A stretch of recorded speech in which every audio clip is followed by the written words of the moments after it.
Bojo Noden Nin, Josh Lewis, Indigenous cause, Ukwemakong Minawana Swakamak and Donjiba, Anishinaabe King and Donji, Nemedo Dam, Anishinaabe and Dao, Odawa, Minawa Ojibwe, Minawa Potawatomi and Dao, Kilomage and Minawa Shkabewis and Dao, Nasimadana Ashabejik, and Disobabonwe,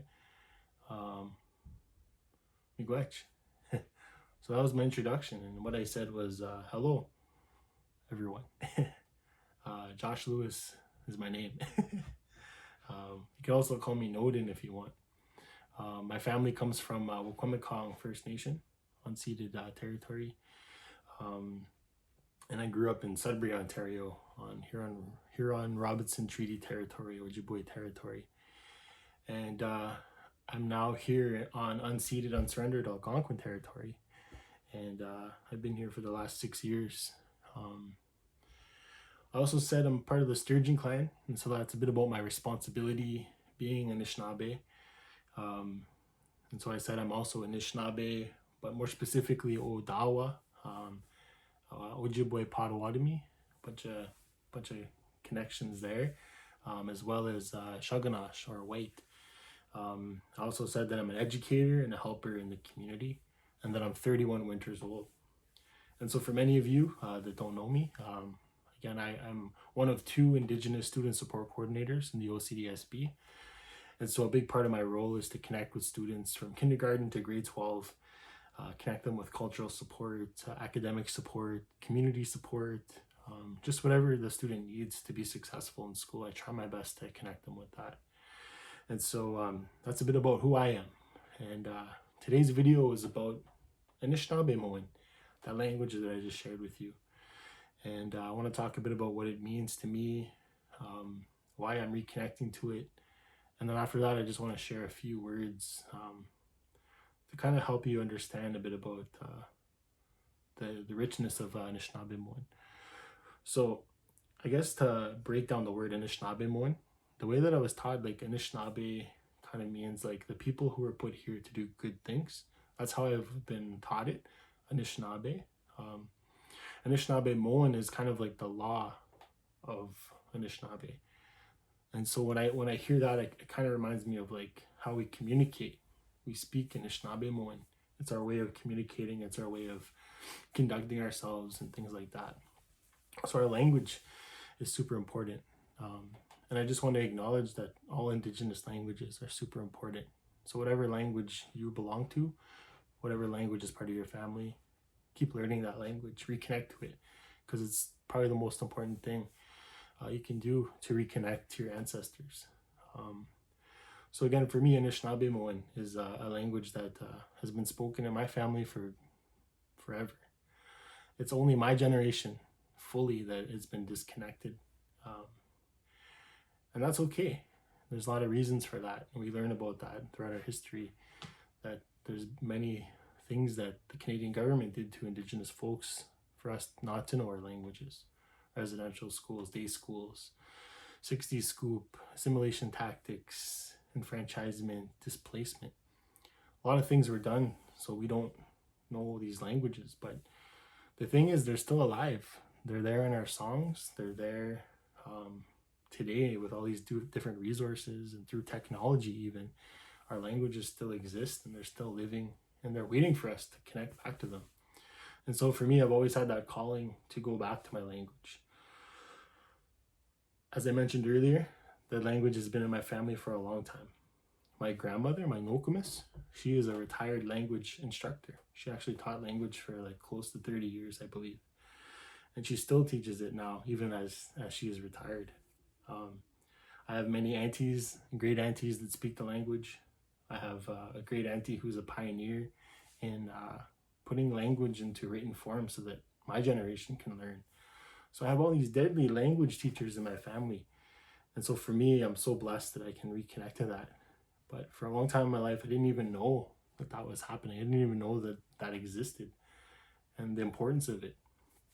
So as many of you know me, I grew up as an urban Indigenous person. And because of that, I think that, I was disconnected from my reserve and a lot of those opportunities. But being in the city, I think it's a totally different experience. On the res, there's definitely a lot more language speakers, but in urban settings, it's just not there as much. It's a lot harder to find. So for me as a young kid, it wasn't really around it unless I was at family reunions where I'd hear the language. That was the only time I ever really heard it. And I always wanted to learn because I always was like, what are they saying? I'd be sitting around the kitchen table and my nokomis and my aunties would be just going back and forth, and I'd be trying to pick out what they're saying, and I'd pick up on some words, but I was always intrigued by that. And so even to this day, I'm still trying to learn what they're saying. But I'm closer to that because every time I hear my nokomis speak now, I can pick up more and more words. But again, being an urban Indigenous person, that wasn't something that was around my home. So me and my mom, when I was a kid, that wasn't part of it. And I think just growing up, there was reasons for that. I think out of safety and probably just my mom's own experiences, she didn't want me to learn Anishinaabemowin. And that's okay. I understand that today. And it's a big part of why I'm reconnecting now as an adult. So I just wanted to acknowledge that. I just wanted to share kind of why I'm learning Anishinaabemowin. The reason why I think it's so important today is because as I'm learning the language, I'm understanding how profound it is, how powerful it is, because it describes what we see. All of the words in Anishinaabemowin are descriptive words, and they give a whole different worldview on how we view things. Just those perspectives are so much different than English language. I've talked with a few young people from the north who are, English is their second language, and they always tell me how confusing English is. Because there's all these different things you have to do in English, and there's different words that sound the same but mean different things, and it's really confusing, right? But like I said, as I'm connecting back to Anishinaabemowin, I'm understanding how important those words are and their meanings and how connected they are to like creation and all this beautiful stuff. So I recommend, if you're trying to find those connections to your ancestors, it's through language. That's the best way to do it, because there's so much to learn, within our languages. And so again, for me, that's why I wanted to share this video today. So I want you guys to understand that. So whatever language it is, whatever your family speaks, try and reconnect with that. One word at a time, one phrase at a time. And so, I don't know, some of the most, important words that I learned recently was, knowing the 4 directions. So for me, I'm always reminded that no matter where I go in the world, 4 directions are around me. So that means my ancestors are around me. And I was always told, when I give an offering or when when I'm doing ceremonies, to honor the 4 directions. So for that reason, I learned them, So over in the east, we have Wabanang. In the south, we have Jaunang. In the west, Pingishmak. In the north is Gawadanang. So even just knowing those 4 words, I understand that, there's 4 directions around me, and there's deep meanings behind those. It's not just north, east, south, and west, it has more meaning. I also learned how to count, and if you learn how to count to 10 in Anishinaabemowin, you're kind of geared for success to get all the way up to 1,000 pretty easily. So I'll help you learn it today. Ready? Okay. So Bejik, Nish,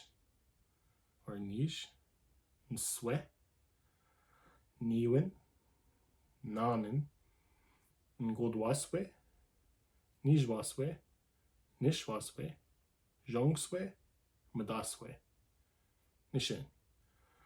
1 to 10 in Anishinaabemowin. And there's ways to get all the way up, like I said, up to 1,000 just by learning those first 10 numbers. And so again, these are things that I've just been learning through COVID.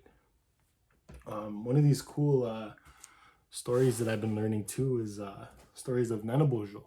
And so Nana Bojo is like our trickster in Anishinaabemowin stories and culture. It's a teacher, that Nana Bojo. And so I read this story called The Trail of Nana Bojo. I'm doing like a little plug here for this book, but you can check it out. When I started reading this book, it helped me like understand so much more. The cool thing about this book too is that it's in English and Anishinaabemowin. So you can also read it in English to get a full understanding, because we think in English, unfortunately. But then we can also read it in Anishinaabemowin to pick up those words and get that even richer understanding. So that's what I've been doing again during COVID. It's just reconnecting the language, however it may be. There's a lot of cool stories out there, kids stories, and I often read them to the young people. This is another one, Oasis and the World Famous Bannock. It's a really cool book. It's in English, but also Neheya or Cree, and it talks a bit about like this young child who's trying to figure out how to make their kukum's bannock, and the language is incorporated throughout the story. So I think those are some of the most powerful ways we can learn today, is through technology, through different apps, and through stories. And so a lot of those are out there and easily accessible.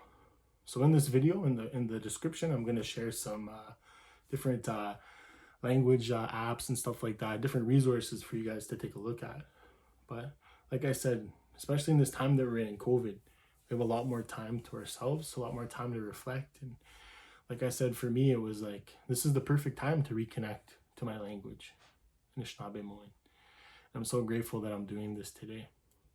So I just want to say Chimigwech, thank you very much. Bama pi kuapamin. I'll see you later until next time.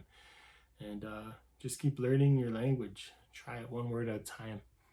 And like I said, when you do that and you bring it back to your elders or your aunties, your uncles, your nokomis, mishomis, and they hear you speak the language, they're going to be so happy.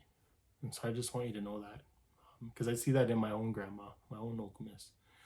When I say something, she'll be like really proud and really honored. So just want to acknowledge that too. So that's my last thought.